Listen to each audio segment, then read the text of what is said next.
to go. Cool!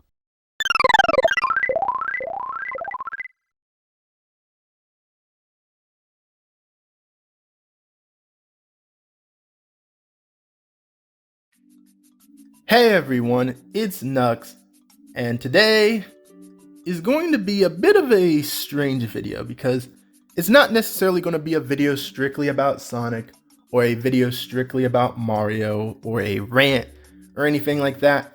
This is basically going to be a bit of a one-off discussion video, one of my one-off thoughts videos, which it's been a hot minute since those, but I figured that I put out a smaller, kind of fun discussion topic video since it's taking a while for me to get back to my bigger projects and things of that like I know it's been a hot minute since I've made a really good dedicated video with a solid script and all that stuff. So I figured this would be a fun video to do to kind of be a nice break from my constant streams or live reactions, videos that I don't put as much effort into. So what is today's topic? Today's topic, we're going to be talking about game anniversaries and comparing them and discussing what makes a good game anniversary year. And this is a bit of a strange discussion because what makes a good game anniversary year is very much a subjective subject. It depends on what your interests are within that game series, what you would like to see, from upcoming games and side projects and all of that sort of stuff. And the main thing that I'm going to use as our main comparison today is I'm going to use 3 specific game anniversaries because of this one image that I got from Twitter. Now, credit to the original maker of this image will be in the description. Basically, because of how much time I spend on Twitter, I'm always seeing all sorts of crazy debate threads and debate images. And this one in particular really piqued my curiosity because this isn't the first time that we've seen these specific anniversaries compared. If you remember from a video not too long ago, I talked about, what could possibly be the quality of these anniversaries as they were coming up, before they really started ramping up with their announcements and what games and sort of side content that they would be putting out. And now that we're pretty much we've almost seen the full extent of all of these anniversaries, people are starting to make those hard comparisons. Now, the only anniversary that isn't fully complete yet is Sonic, because Sonic's big 30th anniversary game, quote unquote, is Sonic Frontiers, and that hasn't come out yet. So you could argue, am I doing this video a bit early because we don't have Sonic Frontiers yet? So how can you compare all of these games if one of them isn't even fully out? And despite the fact that we don't have Sonic Frontiers yet and we don't have a full grasp of what its quality could be yet, I'm still going to make the comparison between these anniversaries today just because I still think it is an interesting discussion, because I feel like there's more to an anniversary year than the quality of the big game. Now, obviously, the quality of the big game is very, very important. I cannot stress this enough, especially if the anniversary year is relying on that one big game. The quality of the big game is important because not only is it the game that you've most likely been waiting for years on end, but it's a nice indicator of what the future of that franchise could be. Like, if your anniversary ends off on a bad year with a game that was supposed to be this big revelation for the series, then yeah, that's not good. Now, with the spin-off games, obviously you could cut some more slack there, because if there's like a bad spin-off game and it was something that wasn't really going to dictate the direction of the series anyway, then that's fine. Obviously, ideally, you still want everything in an anniversary year to be solid. But that's not always the case sometimes, and sometimes it does bug me, but other times I'm kind of just like, that exists. I can live with that being mid. So let's break down this specific chart first, and then as we discuss more about these anniversaries, I'll bring up some other anniversaries as good examples to what makes a good anniversary, what makes a bad anniversary, and things of that like. Now first, let's talk about the Mario 35th anniversary, and this one, oh boy. As you know, I did a whole video covering the Mario 35th anniversary direct, which basically broke down Nintendo's big plans for that anniversary. And it's kind of hard to 100% judge this anniversary on par with the others, because one of the things that held back this anniversary is, as we know, a certain unnamed virus broke out around the time of that anniversary and very much shook up their plans. Like, there are rumors that the Mario 35th anniversary was supposed to be way different than what we ended up getting. But considering we've been a few years away from that anniversary now, I don't think their plans have changed so much to the point where we shouldn't have seen everything that anniversary would have had to offer us by now. Like, for example, there was a rumor that the next mainline Mario could have been in that anniversary, but by now we still haven't seen the next mainline Mario, so I don't think that was ever really in their plans to be counted as a part of the 35th anniversary. So instead, they count Bowser's Fury, which is a bit of a weird game to count because it sort of is in that camp of being a representation of the future of Mario, but also it's debatable if you can really call that what dictates the big game of that anniversary. Like, but when you really think about it, it pretty much has to be, because it's the only form of really new Mario content that we got in that period. And Bowser's Fury is a game that I have very strong mixed feelings on. Like, on one hand, I think it is a great game. I think it really takes the 3D world base and pushes it to some exciting new level design. Like, the open level design of that sub game is just great. And that game does some insane things that are just so much more exciting than your average Mario game, especially the 2D ones. So Bowser's Fury is a great game, but it's not necessarily its own game. It's attached to Super Mario 3D World, which, as we know, was one of the big ports of the Mario 35th anniversary, because Super Mario 3D World was a long requested port that people wanted to see on Switch, and it is a port that they added some nice improvements to too, such as online. They added the Mario Odyssey stickers, they added some Mario Odyssey moves even with the dive and stuff. Like, you could argue they could have gone a bit further. Maybe they could have added some more new levels to the 3D world itself. Maybe they could have added characters and stuff like that. But overall, I would say the Switch version of Mario 3D World was a good port slash remaster, whatever you want to call it. And I think Bowser Fury was just some nice icing on top of that. Now, despite how good that is, when you look at the rest of the Mario 35th anniversary, that's where things get a bit shaky. So the big port for the Mario 35th anniversary was Super Mario 3D All-Stars, the worst kept secret in the game industry, because, man, people were talking about that collection for months on end. Like, people were so thirsty for this idea that Nintendo would touch up on the 3D Mario games and put them in one collection. And I was excited too, especially since we saw something like the Crash Remastered trilogy, which remastered all the original Crash games in HD with all these new visuals and new voice actors and all this fancy stuff. So a lot of people had big expectations for this collection, me included. I at least thought that Nintendo would do something interesting with this collection to make it like just the ideal hype Mario collection. In the end, what we got wasn't necessarily that, because Mario 3D All-Stars is basically direct ports of those specific games with some minor, very minor touch-ups. Like, it's basically just straight porting those games, and it's not even like the games are like fully 60 FPS, 1080p and stuff like that. Like, it's very much kind of a half job, and that's probably one of the biggest disappointments. And as if things weren't bad enough there, Nintendo had to make it worse for themselves by doing the limited time BS. Now, this was probably the worst thing about the Mario 35th anniversary. For some reason, Nintendo decided that they were going to slap a limited time only sticker on multiple parts of the Mario 35th anniversary. And probably the game that got ruined by this the most was Super Mario Bros. 35. And the death of this game is just depressing, bro. Like, Super Mario 35 was such a great game. Like, it was basically an online battle royale version of the original Super Mario Bros. On NES. And it was so much fun. It was such a fun game to play with people. It was very similar to Tetris 99 and Pac-Man 99. And just being this chaotic, fun multiplayer experience. But for some reason, Nintendo decided that it would be a good idea to make this a limited thing with only the anniversary and to basically wipe this game from existence. It's basically a Mario game that you can't play it anymore in any form.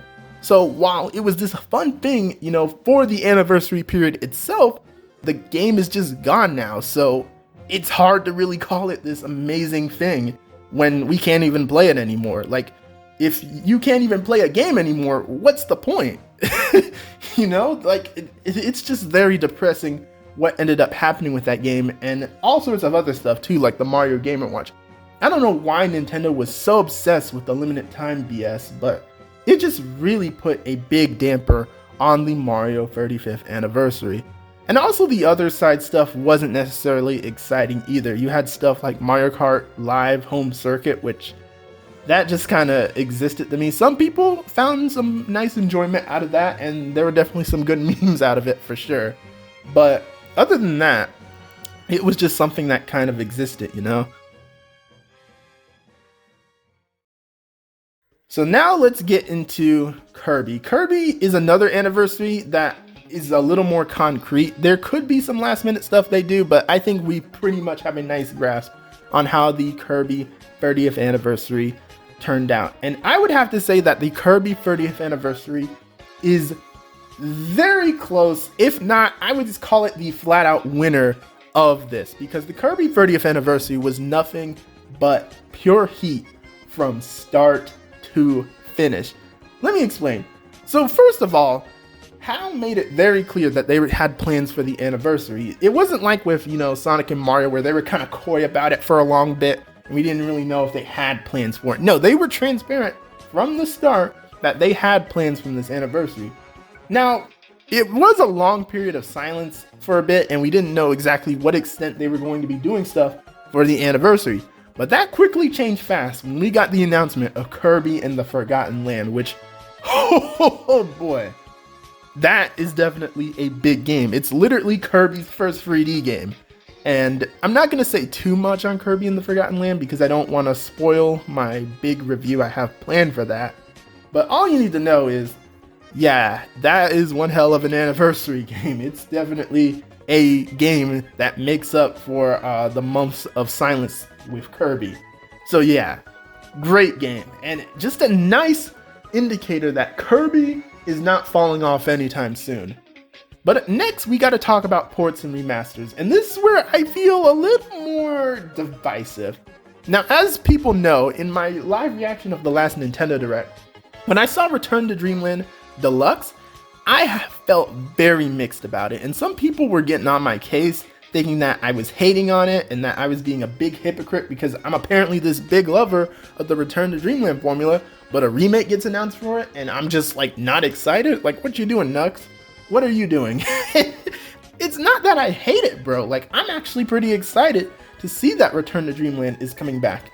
I'm just mixed on it because I didn't think that they were just gonna remake Return to Dreamland by itself.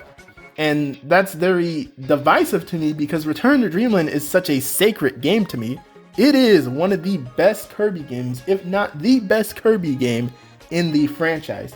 So to see them making a full remaster, remake of it, is very, like, it has me worried, especially with how certain remakes of my favorite games have been handled in the past. Anyone remember those Diamond and Pearl remakes I was so excited for? Yeah, how did that end up turning out?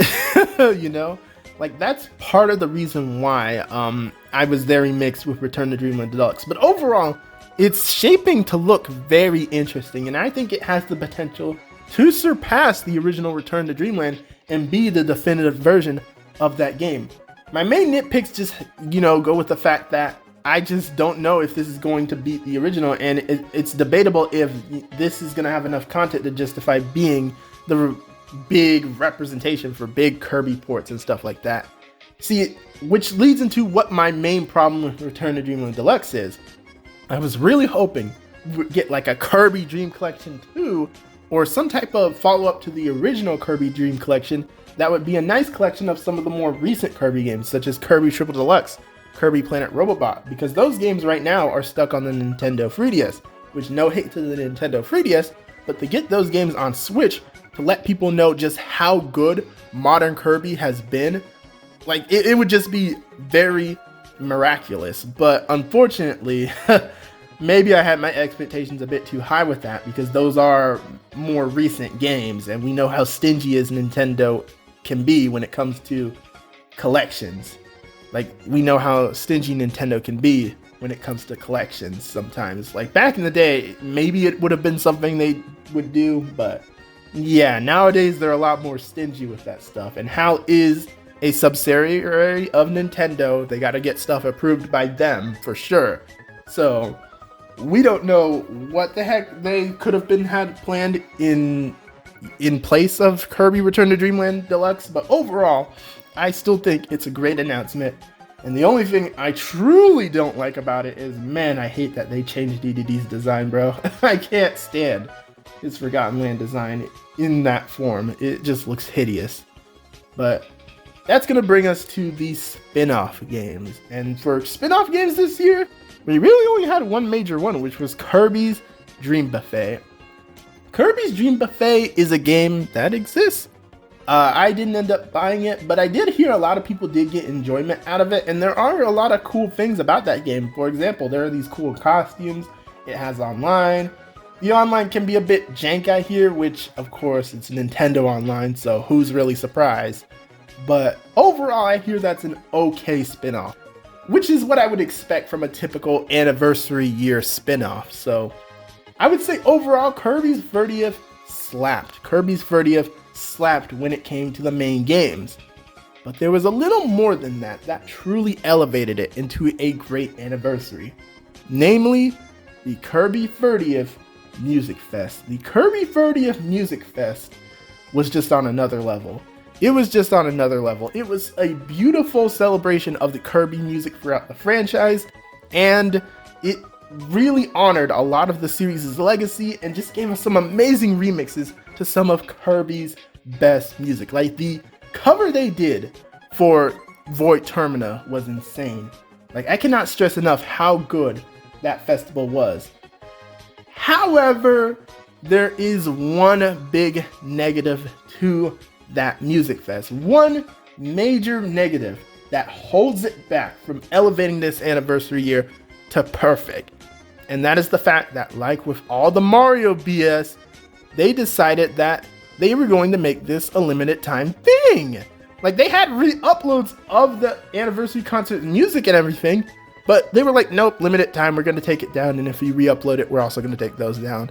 Which is just, they were so close to having such a perfect anniversary year, but of course, they have to be on that Nintendo BS, and it's so frustrating. Like, I love Nintendo, but they truly can be just a brain-dead company to follow sometimes. They truly can be.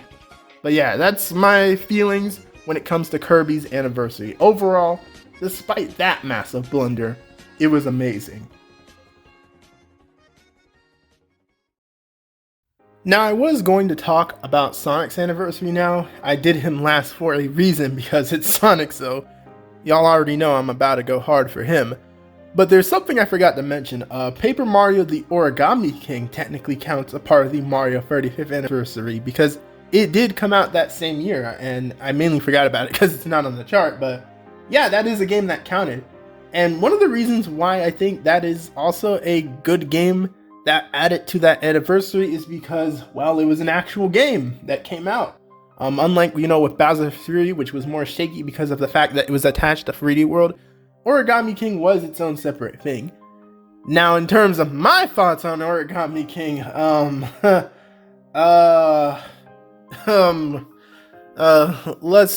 we'll come back to that. But yeah, it is a game that people liked, and it came out during the anniversary period. So yeah, I think that is a good game that adds to that anniversary year, so I would definitely count it. But now, folks, it's time to get to our blue boy. It's time to get to our savior, Sonic. As I said earlier, Sonic Frontiers isn't out yet, so we can't really count that game. But one thing I want to talk about when it comes to Sonic Frontiers is the vibe around the game's announcement and everything, and how it contributed to the Sonic 30th anniversary, because I feel like the vibe around the big games especially, and the hype, is really a big part of what makes the anniversary years good or bad. Now, for example, when it came to Kirby and the Forgotten Land, the hype was through the roof. Kirby's first 3D game? Bro, like the hype was through the roof. Now, there were some doubts because obviously some people were in a mixed state with Kirby after Kirby Star Allies because of how divisive that game was. But Kirby and the Forgotten Land was looking so stupid good, like no one cared. No one cared about the quality of the last game because Kirby and the Forgotten Land was just looking stupid good. And we all knew it was going to be a banger. So yeah, going into that game, I definitely think the vibes of the anniversary were just off the charts. With Mario 35, again, because it took a minute for them to announce that Mario 35th Direct and we didn't really get the next mainline Mario, the vibe wasn't as what I would call Kirby and the Forgotten Land. Like the vibe with Kirby and the Forgotten Land was just way, way different. Like the vibe with Kirby and the Forgotten Land was way better. But with Mario, there wasn't really a vibe because besides Bowser's Fury, there wasn't a big mainline game. And it took a minute for them to explain more about what Bowser's Fury even was too. So that also adds to it. And even with Origami King was shadow dropped. We knew everything that game was going to be like just from the announcement trailer that was just shadow dropped on Twitter. So yeah, the hype was not as high as Kirby's hype in terms of the general anniversary. I guess you could say Kirby's anniversary did have a few doubts because it was taking a while for them to announce a bit more besides Kirby and the Forgotten Land. But once we got Kirby's Dream Buffet and once we saw Kirby's Return to Dreamland Deluxe, that pretty much put a bow on it. So what about Sonic? How is the vibe of the anniversary? Now, to most people think that the vibe of this anniversary is through the roofs because we have been getting Sonic stuff announced non-stop. Like if in terms of raw content, Sonic has just been on a roll. Now, you could debate whether or not the content of this year counts to the overall 30th anniversary because one weird thing about Sonic is they definitely more so do an anniversary period than an anniversary year because they like to split the content between the year before and the actual anniversary year or the year after. And Sonic Frontiers is kind of in that same boat. So there's a lot of weird side stuff that Sonic fans count towards the anniversary that I don't think I would count as much as Sonic Frontiers. I count Sonic Frontiers because obviously it's the big anniversary game and it has the 30th anniversary label slapped onto it. But yeah, you could debate whether or not it even counts to the overall anniversary. But overall, in terms of sheer content, the anniversary definitely goes past Mario and Sonic because of just how much junk they've announced for the freaking anniversary. However, one problem with the 30th anniversary is the quality of that individual content. Let's have a little talk about Sonic Colors Ultimate. Now, I made a whole video discussing my thoughts on that game, so I'm not going to get too into it here, but all you need to know is, no, Sonic Colors Ultimate is not a W that helped the vibe of this anniversary at all. Not at all. There are some people who got some enjoyment out of that point, and it's obviously not the worst thing ever, but hell no, is that not a W for this anniversary. I don't care what anyone says. Garbage. Just absolute garbage. And if you want to know more, just go watch my big rant video on the current direction with Sega and Sonic. I'll probably link it or whatever. Sonic Origins is a bit of a different story. Now, at first you could debate that Sonic Origins was definitely on a similar level of quality to Sonic Colors Ultimate because that game had its own little BS too. Between some of the replacement music within Sonic 3 just being garbage, including reusing freaking Sonic 4 music. Like, bro. Oh, man. Woo, Sonic Origins made some dumb decisions. And some of the improvements weren't all as exciting as they made it out to be. Oh yeah, and let's not forget the DLC chart too. Let's not forget that too, folks. So yeah, Sonic Origins was definitely far from a perfect port or remaster thing. But in the end, I think it is something you could say added some value to the 30th anniversary because it is the definitive versions of those specific games minus the music and some of the jank elements. But yeah, overall, I think Sonic Origins did add some value to the 30th anniversary. Now, it's when we look past that where things get a bit shaky. People say, you know, that Sonic had all sorts of cool side content, but when you look at what was actually counted for the 30th anniversary, a lot of it was just mobile game BS, like that stupid Sonic Forces game that everyone says is so amazing and like has all this great content, but it's just a game that exists. Like, no, I do not count Sonic Forces Speed Battle as this big bump to the 30th anniversary. Like, what are you doing, y'all? What are you actually doing? Sonic Forces Speed Battle is just a mid-game that exists. Let's be honest with ourselves. And yeah, other than that, there was not much else when it comes to raw games that you can really count towards the anniversary. But it's when we step outside of the games and into the multimedia where things get a bit more substantial. We have the announcement of Sonic Prime, which is a new Sonic the Hedgehog themed TV show.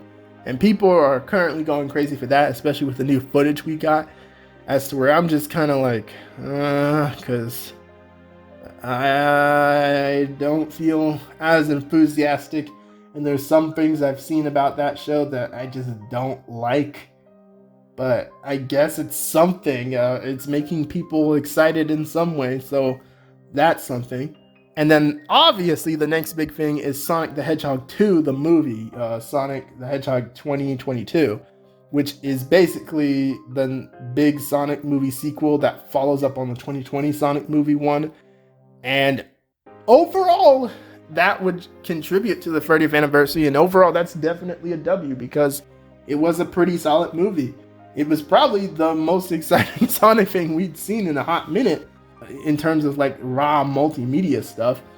But there was one thing I think was a little better to contributing towards the 30th anniversary than the Sonic movie. The Sonic movie sequel was good. It had its flaws to me. Go watch my review podcast if you want to hear more about that. But there was one thing that was a little better than that, and that would be the Sonic Symphony. Now, remember how I talk about the Kirby 30th Music Fest and how that was really good besides the freaking limited time BS? Well, unlike Kirby, where the limited time thing kind of ruined the vibe of the Music Fest, Sonic had this amazing symphony concert that just had non-stop banger after banger remixes and covers of classic Sonic music. And unlike Kirby, this is all easily available. They even have the entire symphony still up for you to view.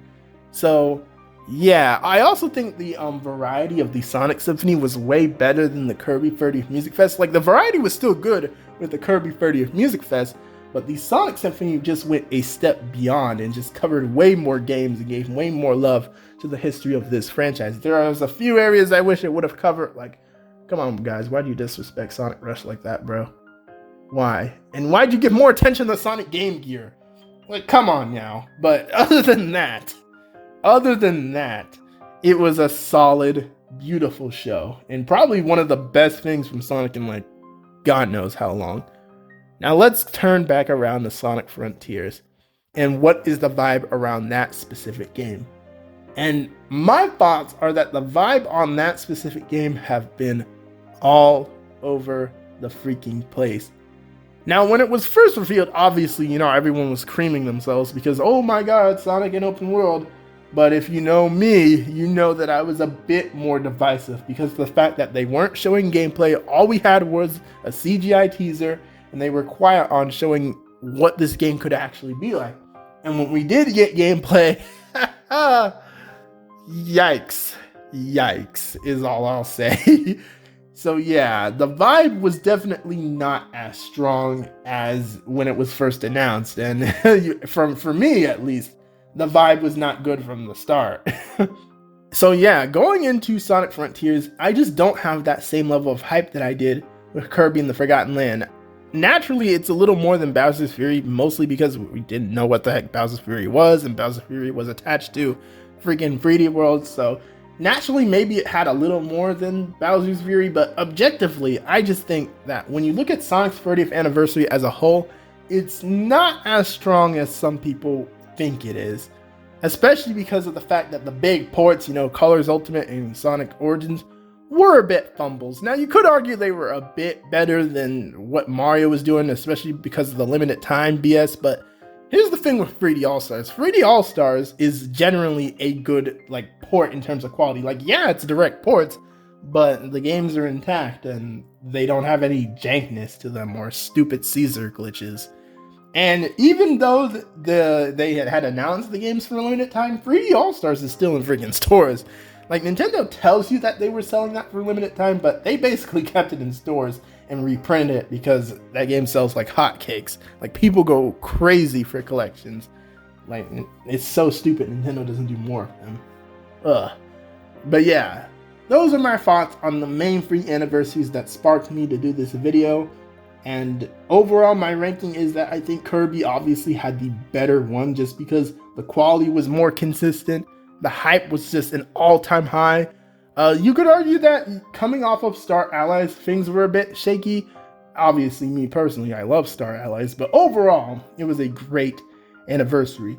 With Mario, if we had gotten a bit of a bigger game, I feel like it could have been a really good anniversary year. I guess we got Paper Mario the Origami King, but it's Paper Mario the Origami King, and Bowser's Fury was really the only thing in terms of mainline Mario that was fresh and could be a possible indicator to what this new direction of this series could be. And plus all the limited time BS like handicapped it immensely. Oh yeah, and something else I almost forgot to mention. Mario didn't have a big music fest or anything. I think what Mario did to represent that is during the Game Awards. I'm not sure if this was that year, but during the Game Awards, Mario did like a little music thing where they did like a short melody of a few Mario themes, like not even all of mainline Mario. I think they just did like a little orchestra melody of some of the main Mario games, and it was just such a nothing thing. Like, it was such a random and nothing thing. Like, they just should have made that a dedicated event, like with the Sonic Symphony and the Kirby 30th Music Fest, but that just kind of existed. So yeah, by default, I definitely could say that Mario 35 was kind of the worst one. Like, even though there's some things I think it did better than freaking Sonic, because again, 3D World Switch and 3D All-Stars were way more functional than whatever the frick Colors Ultimate and Sonic Origins were doing. But overall, between the sheer amount of content within Sonic's 30th anniversary and the fact that Sonic Frontiers, I guess, could be a banger game, which, let's not talk about that right now. But yeah, I guess I would have to give Sonic second place. Like, normally, I don't like to give our boy W's easily like that, but because we don't have a true grasp on the quality of Sonic Frontiers, he's just gonna have to take second place by default. And those are my thoughts on the anniversary years within this chart.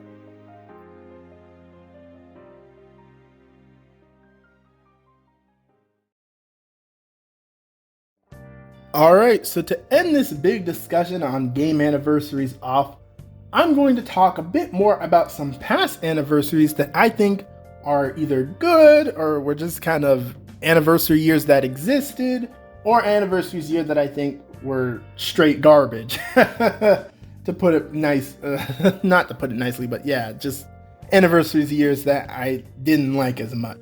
So let's talk about those. So one example, I think, obviously, of anniversary years that we could talk about is past Sonic anniversaries. How does the Sonic 30th anniversary compare to some past Sonic anniversaries? And by comparison, I don't think the Sonic 30th anniversary was stronger than some of the past ones. Now, one I think I could say it's better than is maybe the 15th, because obviously that's the one with Sonic 06, and the only other game was freaking the Sonic port on GBA. So, yeah, like I know it's dunking on Sonic 06. I'm sure my boy Prem is rolling his eyes hard right now, but I generally just can't call Sonic 06 a great anniversary game. It's definitely a game with huge flaws. So, yeah, that was not the best anniversary year. Then you got the 10th one, which had Sonic Adventure 2, which, it's Sonic Adventure 2, so what else needs to be freaking said? You have the 20th one, which was a pretty hype year. That was the one with Generations, and Generations is probably the best example of an anniversary game. It just pays so much respect to the entire franchise. It does so many exciting things, like upgrading some of these classic zones into HD, giving us cool new interpretations of these levels in both 2D and quote unquote 3D. But besides, obviously how it semi-treats 3D Sonic right, it was a pretty solid anniversary year, I would say, especially with the merch. The merch really popped off for the 20th anniversary. I don't know why they went hard there, but yeah, and it was actually good merch instead of Sonic merch like freaking chopsticks or whatever. The Sonic 25th anniversary, I think you all know my thoughts on that one. I think you all know good and well how I feel about Sonic Mania and Sonic Forces and the overall vibe of that anniversary year period. Let's not talk any more about that. But yeah, past Sonic anniversaries are definitely interesting to compare it to because some of them have been pretty dang good and others have been a little more something that could have used some work, to put it lightly. Let's talk about Kirby. Kirby's another one to look at when it comes to interesting anniversary years because I feel like Kirby has done a great job with anniversary years. Like just not too long ago, we had the Kirby 25th anniversary, which I think was a solid year. Now, unfortunately, there wasn't really a huge, big, hype mainline game that really carried that specific anniversary. I guess Robobot the year prior was a good leaving off point, but otherwise, that anniversary didn't have any really big games. It had Blowout Blast, which was a nice, good first step into 3D for Kirby, but other than that, there wasn't really much else substance with it. It did also have an orchestra concert that year too, so that was pretty hype. And of course, the Kirby 20th anniversary, which was nothing but pure heat, solely because of Kirby's Dream Collection. Kirby's Dream Collection, to this day, to me, is the perfect way to do an anniversary collection. And for that reason, that anniversary year was just fire. That, and there was all sorts of cool merch that year too. So yeah. Merch is something I don't necessarily think contributes to an anniversary year as much as like games and some other stuff, but it's definitely a part of it that I think matters. Now let's talk about Mario. How has Mario done with past anniversaries? And Mario has always not done the best with past anniversaries.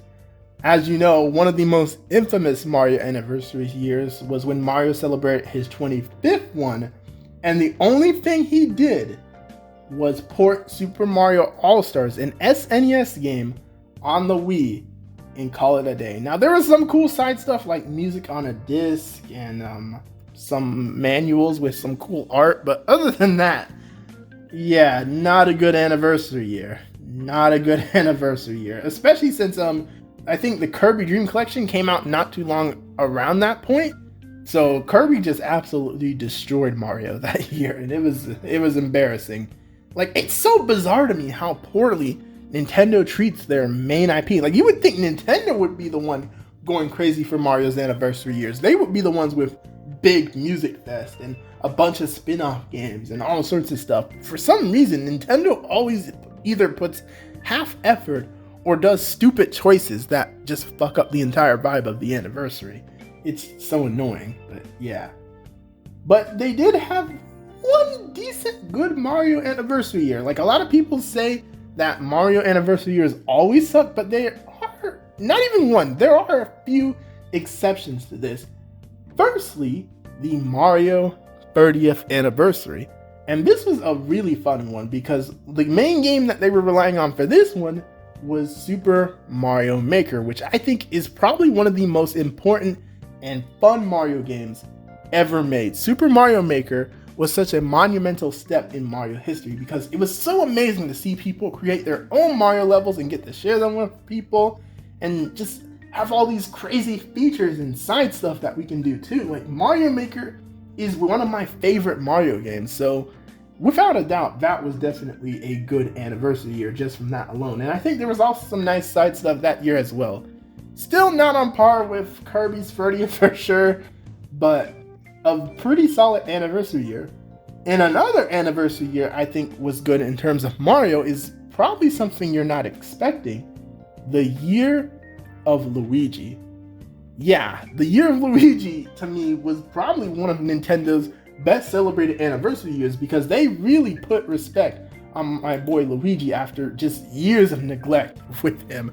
And they did some pretty hype stuff. You know, we got Mario and Luigi Dream Team, a Mario and Luigi game where Luigi was at the forefront and he just kicked some major butt all throughout the game. We had Luigi's Mansion Dark Moon, the long-awaited sequel to Luigi's Mansion, which was overall an okay game, but it wasn't the ideal Luigi's Mansion sequel, to me at least. We got New Super Luigi U, which again was basically just New Super Mario Bros. U, but with a big Luigi emphasis, and it wasn't exactly what I would call the perfect big Mario game to celebrate Luigi's anniversary, but it was pretty fun. And then we got the undisputed GOAT, Dr. Luigi, the greatest game ever made. I'm just kidding, it's Dr. Luigi. It was just another Dr. Mario game, but with Luigi. But it is probably a really fun game to me still to this day, and I just think it was another nice game that really added to the Year of Luigi. Like, the Year of Luigi is such an underrated Nintendo celebration. Now, Nintendo themselves don't look back fondly on it because it was one of their lowest financial years. But besides that, I think it was a good year, and I hope that year being such a low point for Nintendo in sales didn't give Nintendo the wrong idea that that's not how you should celebrate an anniversary, because it most definitely is. And it's so funny too, because it's not an anniversary that necessarily celebrates the series or a specific game. It just celebrates one character. And I kind of wish we got more wacky anniversary celebrations like that, because Luigi is just such an awesome character, and it was good to see him get so much respect on his name after years of neglect. Like, where's the Year of Knuckles, y'all? Where's the Year of Knuckles, where I get a bunch of Knuckles-themed games and him getting a big role in the next Sonic game? Like, come on, y'all. Make it happen. Year of Knuckles. Where it at? Where it at? Or you could do Year of Tails, I guess, and make Tails Adventure 2 or something. I don't know. But yeah, that definitely is an underrated anniversary year. But we've talked a lot about Mario, Sonic, and Kirby. What about other series? And it's kind of hard to talk about other series because while some other series have done some amazing and terrible things in terms of their anniversary years, it's such a rarity that they make it such a big deal as much as these series have that it's kind of hard to discuss about it. Like Pokemon, for example. Pokemon has done some neat things for their anniversary years. Like, for example, the Pokemon 20th anniversary, that one was lit. That one was lit because that was the year with Sun and Moon, and Sun and Moon ended up being such a fun set of Pokemon games. Obviously, people look back on Gen 7 a bit more divisively now, but overall, I would say that the Pokemon 20th anniversary was an example of a lit anniversary. But what's the worst thing that can happen with an anniversary? What is the worst thing that can happen with an anniversary? A bad game, you know? No big game with just a bunch of mid spin-offs? What is the worst thing an anniversary year can do? And I feel like the worst thing an anniversary year can do is just not acknowledge the anniversary. And unfortunately, quite a few series suffer this fate. Like Kirby and Mario get acknowledgement for their anniversaries, but unfortunately, there are a lot of Nintendo series that get nothing, not so much as a little Twitter post about their anniversaries. Like, for example, one of the big ones that was a huge blunder to people was Nintendo doing literally zilch nothing for Donkey Kong's 40th. And this made people like just insanely mad. And I can understand it because 40th is a big milestone. 40th is such a big milestone for a character and a series. And I think Donkey Kong definitely should have gotten more respect on his name, especially since if it weren't for Donkey Kong, we would have no Mario. So yeah, that was definitely kind of an embarrassing one. But then you have others like, you know, Kid Icarus, F-Zero, Metroid, series that already are neglected enough by Nintendo. But then they just get no acknowledgement for their anniversaries and no content with them either. Now Metroid, I would say, is one that's gotten a bit better over the years, especially since Metroid has gotten some W's with Metroid Dread and Samus Returns and stuff like that. As to where F-Zero, pain. Now let's talk about Zelda. Zelda is another one that's interesting because as we know, Zelda's 35th anniversary is another one that was not great, because one of the only things they did for it was a freaking Zelda Game & Watch and Skyward Sword HD, which was a almost bare minimum port of a Wii game that they charged $60 for. So yeah, the Zelda 35th one was not the best anniversary year at all. But a lot of people were so upset at that anniversary. They were like, oh, Nintendo is neglecting Zelda now, and they never respect Zelda and stuff like that. Which, no, because Zelda is still Nintendo's like second boy, like after Mario. And they still do a lot of stuff from Zelda. Like, compared to F-Zero and freaking Metroid and Donkey Kong, they get way more games on a daily basis. Like, obviously, it would be nice for them to do better stuff for the big Zelda anniversaries, but I would definitely say Zelda fans still get enough content as is to where it's not as painful. But with that, I think I've touched on every major anniversary that I wanted to talk about, and thus finishes my discussion on major game anniversaries. I know it was a lot of Nintendo and my Blue Savior. There's probably other game anniversaries that could have had some discussion in them, but I just wanted to talk about those main ones because those are obviously some of my favorite series. So it's interesting to analyze and break down their anniversary years and see what makes them good, what makes them bad, and yada yada yada, all that stuff. But yeah, that's gonna be it, folks. If you've made it to this point of the video, thank you for watching all the way until the end. What are your thoughts on big game anniversary years and their content and stuff like that? Of the main three that I discussed near the beginning of the video, which ones do you think were better? Give me your thoughts on that. Are there any game anniversaries that could have added to this discussion that I missed? Let me know in the comments down below. And be sure to leave a like on the video, subscribe to the channel if you're new to it, and follow my additional social media such as my Twitter for more content and updates. This has been 𝗧𝘂𝘀𝗶𝗰, and I'm out. Peace.